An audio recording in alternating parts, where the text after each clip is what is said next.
Salam sejahtera disampaikan kepada segenap pendengar dimanapun Anda berada.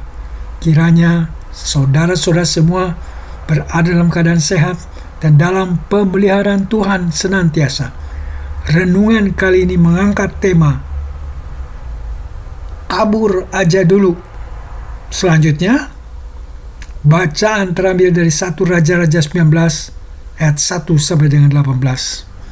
Saudara-saudara yang kekasih dalam Kristus, hari ini kita mau merenungkan fenomena yang sedang hangat di Indonesia dengan tagar kabur aja dulu. Tagar ini mencerminkan frustrasi generasi muda terhadap kondisi ekonomi, sosial, dan keadilan di negara kita. Banyak yang merasa tidak ada pilihan lain selain mencari peluang di luar negeri. Namun, apa yang diajarkan oleh Alkitab tentang menghadapi kesulitan? Perspektif Alkitab dan psikologi akan kita lihat di dalam hal ini. Sebagai pengantar, kita perlu memahami bahwa lari dari masalah adalah hal yang manusiawi. Dalam psikologi ini dikenal sebagai avoidance coping, yaitu usaha menghindari stres dan situasi yang mengganggu daripada menghadapinya langsung. Meskipun bisa memberikan kelegaan jangka pendek, cara ini sering tidak efektif dalam jangka panjang.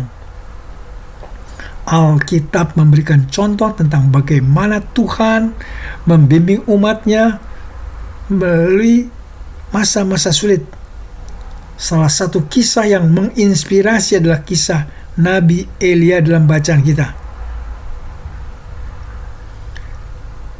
Kisah Nabi Elia kita akan dapati bahwa dia lari juga dari masalah, tetapi kemudian kembali dengan kekuatan Tuhan.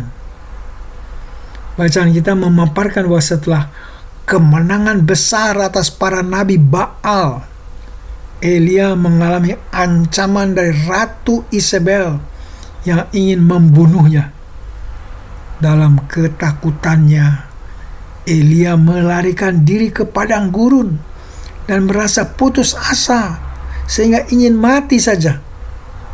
Di sini kita melihat Elia berada dalam situasi yang sangat-sangat manusiawi. Lari dari masalah karena takut dan kelelahan. Namun, Tuhan tidak meninggalkan Elia. Tuhan memberinya makanan dan minuman melalui malaikatnya, dan setelah itu Elia tidur dan pulih kekuatannya. Tuhan kemudian berbicara kepada Elia. Tuhan mengingatkan Elia bahwa ia tidak sendirian. Tuhan mengingatkan masih ada tugas-tugas yang harus diselesaikan. Dengan kekuatan baru dari Tuhan, Elia kembali untuk melanjutkan pelayanannya. Dia menghadapi masalah dan keberanian yang diperbaharui dan melanjutkan misinya sebagai nabi Tuhan. Mungkin di antara kita ada yang sedang menghadapi masalah hidup. Maka jalan terbaik adalah lari kepada Tuhan. Di dalam doa penyerahan, itu nomor 1 dan tidak dapat ditawar. Tetapi kita juga dapat memanfaatkan teori psikologi di bawah ini tanpa mengurangi ketergantungan kita kepada Tuhan.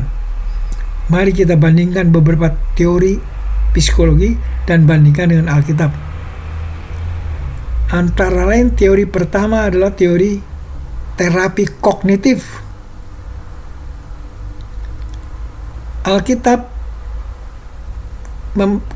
mengatakan kepada kita, menyajikan kepada kita, Elia mengakui ketakutannya dan lari.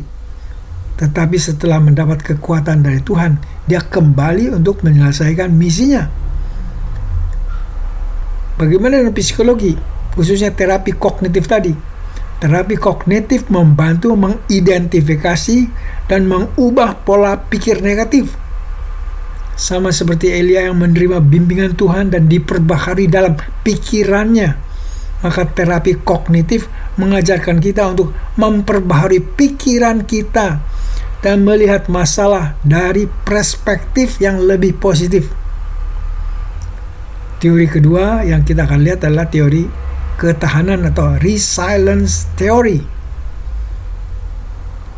Dari Alkitab kita membaca bahwa dengan kekuatan baru dari Tuhan, Elia kembali dan melanjutkan misinya. Teori ketahanan menekankan pentingnya pemulihan dari kesulitan dan pertumbuhan dari pengalaman sulit. Elia menunjukkan ketahanan dan kembali menghadapi masalahnya setelah mendapatkan kekuatan dan bimbingan Tuhan. Teori yang ketiga adalah psikologi positif. Alkitab mengatakan Elia berterima kasih. Elia memuji Tuhan atas kekuatan baru yang diterimanya. Psikologi positif menekankan pentingnya memiliki pandangan hidup yang positif, memiliki sikap hidup dan praktek hidup bersyukur. Ini sejalan dengan prinsip Alkitab untuk mengucap syukur dalam segala hal. Teori yang keempat adalah teori stres dan mengatasi masalah. Di Alkitab, Elia menghadapi ketakutannya dengan kekuatan baru dari Tuhan. Teori stres dan cara mengatasi menekankan pentingnya mengenali masalah dan mengambil langkah-langkah praktis untuk mengatasinya. Seperti Elia yang mengambil tindakan setelah menerima kekuatan dari Tuhan, kita juga perlu mengambil langkah konkret untuk menghadapi masalah kita. Saudara-saudara yang dikasihi oleh Kristus, kisah Elia mengajarkan kita bahwa lari dari masalah tidak selalu merupakan akhir. Dengan kekuatan, dengan bimbingan Tuhan, kita dapat kembali ke situasi lapangan semula dan menghadapi tantangan dengan keberanian yang baru. Seperti halnya dalam psikologi, menghadapi masalah dengan dukungan dan teknik yang tepat akan membawa kita pada pemulihan dan kemenangan. Marilah kita tidak hanya berlari dari masalah. Kalau Anda sedang lari, it's okay. Tetapi larinya adalah lari kepada Tuhan. Lari kepada Tuhan untuk mencari kekuatan dari Tuhan. Setelah mendapat kekuatan dari Tuhan, mari kita kembali untuk menyelesaikan setiap tantangan dengan iman dan keberanian. Kiranya kita boleh mempraktekkan apa yang telah dilakukan Elia dan bagaimana Elia telah dilatih oleh Tuhan melalui kesulitannya untuk ia tergantung kepadanya dan kembali kepada situasi lapangan untuk menjalankan tugas-tugas yang masih dipercayakan oleh Tuhan kepada Elia. Demikian pula dengan kita sekalian. Dan kekuatan Tuhan, mari kita kembali pada situasi kesulitan lapangan untuk melaksanakan segala tugas-tugas yang masih dipercayakan Tuhan kepada kita. Amin. Mari kita berdoa. Allah yang maha besar, biarlah dalam menghadapi masalah kami ini tidak tenggelam dalam masalah-masalah tersebut.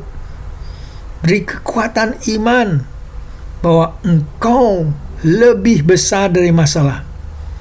Engkau sanggup dan Engkau akan menjawab seruan kami minta tolong. Bapa, dalam kesempatan ini hamba-Mu mau berdoa untuk saudara-saudara pendengar yang sedang sakit dan dalam pencobaan.